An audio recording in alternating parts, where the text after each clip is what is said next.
ममता जी की आदत हो गई है कि जब भी वो कोई बैठक में आती हैं तो उस पर उनका एक पॉलिटिकल एजेंडा होता है और पहले से स्क्रिप्ट लिखा हुआ होता है कि ये बोलना है, केंद्र को बदनाम करना है। ममता जी क्या बोलेंगी पहले से सबको मालूम होता है।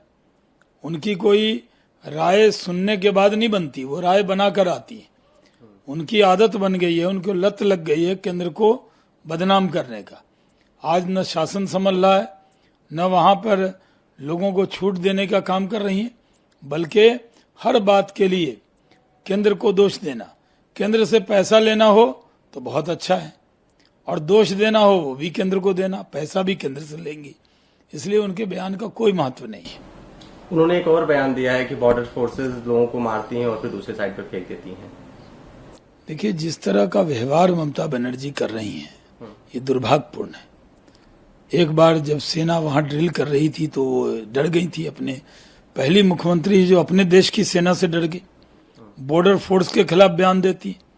भाई, बॉर्डर फोर्स के खिलाफ दूसरे देश के लोग इस तरह का इल्जाम लगाते हैं, वो झूठा मिथ्या लगाते हैं। अपने देश की मुख्यमंत्री अपने ही बॉर्डर सिक्योरिटी फोर्स के बारे में इस तरह का बयान दे, ये दुर्भाग्यपूर्ण है। नहीं बनना चाहती हैं, ये उन्होंने एसपी को एक जवाब देते हुए कहा है। पता नहीं कौन क्या बनना चाहता नहीं बनना चाहता, इस पर हम क्या टिप्पणी करेंगे। संख्या बल से लोकतंत्र में कोई कुछ बनता है? लोकतंत्र संख्या बल से चलता है, इच्छा से नहीं चलता। राज ठाकरे ने वाहवाही की है कि उन्होंने कहा कि महाराष्ट्र में योगी नहीं है लेकिन बहुगी है। ये लाउड स्पीकर की कदम के लिए कहा है उन्होंने। हम सबको अच्छा लगता है ये योगी जी बेहतरीन काम कर रहे हैं। योगी जी ने उत्तर प्रदेश को बहुत बड़े दंगे की साजिश से बचाया है।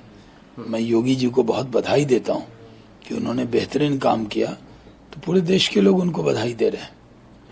सर, उमर अब्दुल्ला का एक बयान आया है कि बुनियाद होती है। इसके अलावा उन्होंने कहा कि जिस तरीके का आज माहौल बना हुआ है उस पर भी लेके उन्होंने कई तरह के निशाने साधे हैं सेंटर के ऊपर। उमर अब्दुल्ला क्या समझ रहे हैं कि भारत में विलय कर लिया, बड़ा एहसान किया? वो तो करना ही था, होना ही था। वो चाहते या ना चाहते, कश्मीर, जम्मू कश्मीर भारत का अभिन्न अंग है। और जिस तरह भारत के बारे में वो बयानबाजी कर रहे हैं, ये दुर्भाग्यपूर्ण है। जितना अच्छा माहौल आज देश में है, कहीं कोई दंगा नहीं है, फसाद नहीं है, कर्फ्यू नहीं लगा। ये देश मिलजुल कर रह रहा है, सबका साथ, सबका विकास, सबके विश्वास के रास्ते पर चल रहा है। यहाँ पूरी धार्मिक आज़ादी है। तो उमर अब्दुल्ला को देखना चाहिए कि अन्य देशों में क्या हाल है। पूरे दुनिया में माइनॉरिटीज के लिए भारत से अच्छा कोई देश नहीं हो सकता, और मोदी जी से अच्छा कोई प्रधानमंत्री नहीं हो सकता।